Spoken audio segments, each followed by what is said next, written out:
Angin musim semi tahun 1350-an berhembus lembut di dataran Anatolia Barat, membawa butir debu dari desa-desa kecil yang mulai dipenuhi takut dan harap.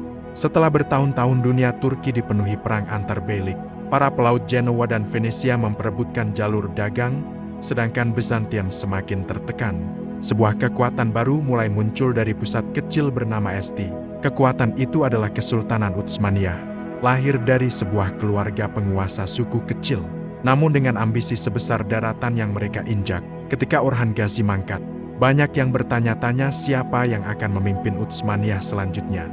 Di antara putra-putranya, berdirilah seorang pria yang pada saat itu tak banyak mendapat perhatian, Murad, putra Orhan yang dikenal pendiam, penuh perhitungan, dan tidak banyak bicara.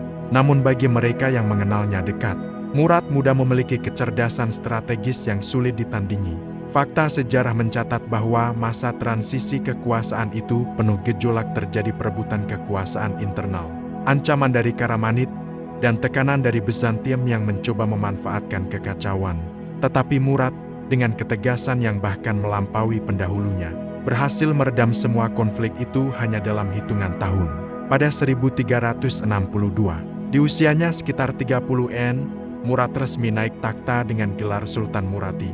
Dan disinilah awal dari ekspansi besar yang akan mengubah peta Eropa Timur untuk selamanya. Bagiani, Murad Isang pembangun MPKR I, warisan yang rumit ketika Murad naik takhta. Wilayah Utsmani baru sebatas sebagian kecil Anatolia Barat dan beberapa benteng di sekitar Selat Dardanella. Namun keadaan geopolitik memihaknya, Bizantium semakin melemah karena perang internal. Bulgaria sedang bertikai dengan Serbia. Dan Serbia sendiri yang sebelumnya mendominasi Balkan mulai retak karena perebutan kekuasaan antar bangsawannya. Murad memahami sesuatu yang bahkan Kaisar Bizantium kala itu, John kelima Paleologos, mengakui jika bangsa Turki ini tidak dihentikan sekarang, maka anak cucu kita akan hidup dalam bayang-bayang bulan sabit. Namun berhenti bukanlah rencana Murad. Ia tidak ingin sekadar bertahan. Ia ingin membangun sebuah kekaisaran dunia. Kedua, cara berpikir seorang penakluk Murad dikenal dingin dan tegas, namun ia tidak gegabah.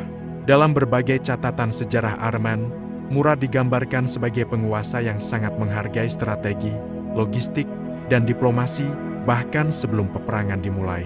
Ia membangun sistem birokrasi, memperkuat pasukan inti Janissary yang kelak menjadi kekuatan paling ditakuti di Eropa, dan menata ulang pungutan pajak untuk memperkuat kas negara. Salah satu langkah revolusionernya adalah memindahkan ibu kota dari Bursa ke Edirne, Adrianople, kota strategis dekat perbatasan Eropa. Ini bukan hanya simbol, ini pernyataan ambisi.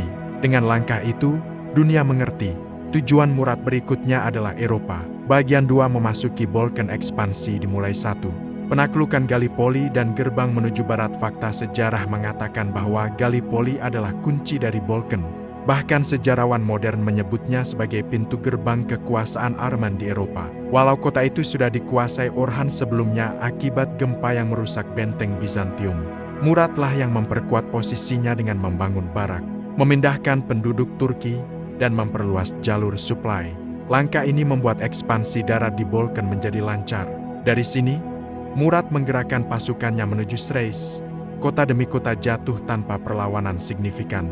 Bizantium, yang tak mampu bertahan, terpaksa membayar upeti kepada Murad. Kedua, penaklukan Edirne pada 1369, Murad menaklukkan Edirne. Penaklukan ini bukan hanya kemenangan militer, tapi simbol bahwa Arman kini menjadi kekuatan terbesar di Balkan. Setelah dijadikan ibu kota, kota itu berkembang cepat, dibangun masjid, pasar, dan pusat pemerintahan. Edirne juga menjadi pangkalan operasi yang sempurna untuk melanjutkan ekspansi. Ketiga, reaksi Eropa. Bangsa-bangsa Kristen di Eropa Timur mulai ketakutan. Bulgaria, Serbia, Wallachia, bahkan Hungaria mulai menyadari ancaman besar itu. Tapi mereka terpecah belah dan sulit bersatu. Murad memanfaatkan kekacauan ini. Dia menjalin persekutuan sementara dengan beberapa kerajaan, sekaligus menaklukkan kerajaan lainnya. Strategi klasik pecah belah yang kemudian dikenal sebagai salah satu strategi jenius Arman. Bagian 3 KUNFLIK besar anggur merah di KUS Sofia I. Serbia menantang pada 1380-an.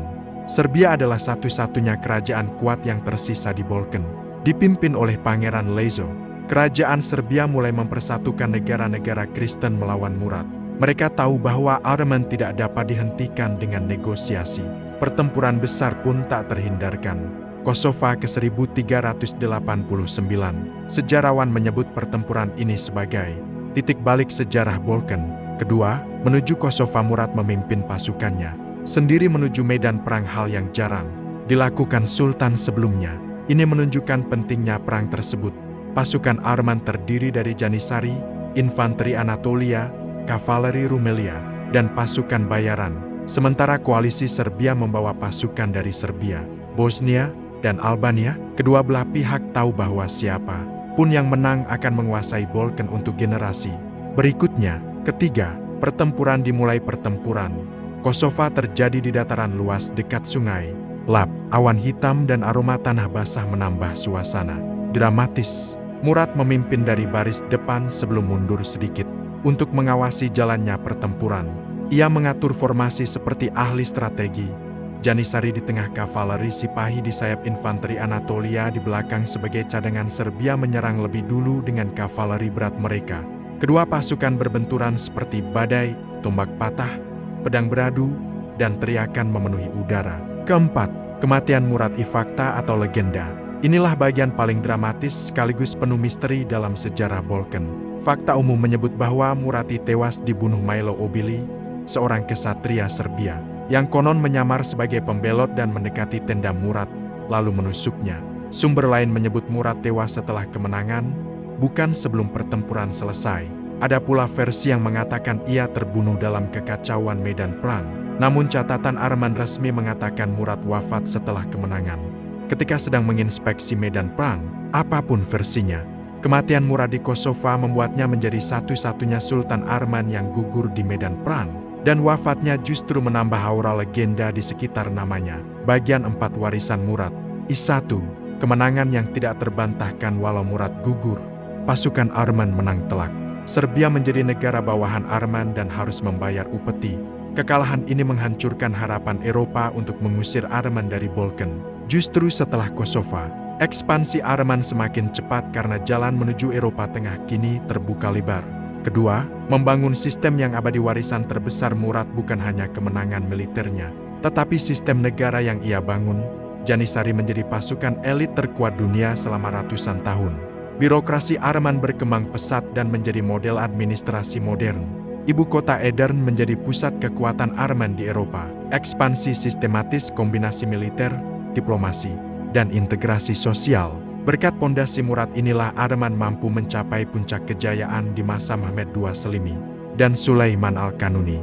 Ketiga, citra Murad di mata musuh dan sekutu. Dokumen sejarah Eropa menggambarkan Murad sebagai raja Turki yang paling berbahaya dan paling cerdas yang pernah menghadang bangsa kami. Sebaliknya, catatan Arman menggambarkannya sebagai sultan yang adil, pemberani, dan pembuka jalan bagi umat. Dua gambaran ini memperlihatkan satu hal, Murad dihormati bahkan oleh musuh-musuhnya. Epilog, sang pembuka jalan. Jika Orhan adalah pembangun dasar, maka Murati adalah pembuka jalan, pemimpin yang membawa Utsmani menyeberangi benua dan memasuki Eropa. Di bawah kepemimpinannya, negara kecil suku Turki berubah menjadi kekuatan besar. Kematian Murad di Kosova menjadi penutup dramatis perjalanan seorang penakluk sejati. Namun warisannya tidak berhenti di situ. Putranya, Bayezidi, melanjutkan ekspansi, dan cucunya kelak menaklukkan Konstantinopel. Berdiri dari desa kecil Anatolia, Murad menciptakan dinasti yang menguasai 3 benua dan bertahan lebih dari 600 tahun.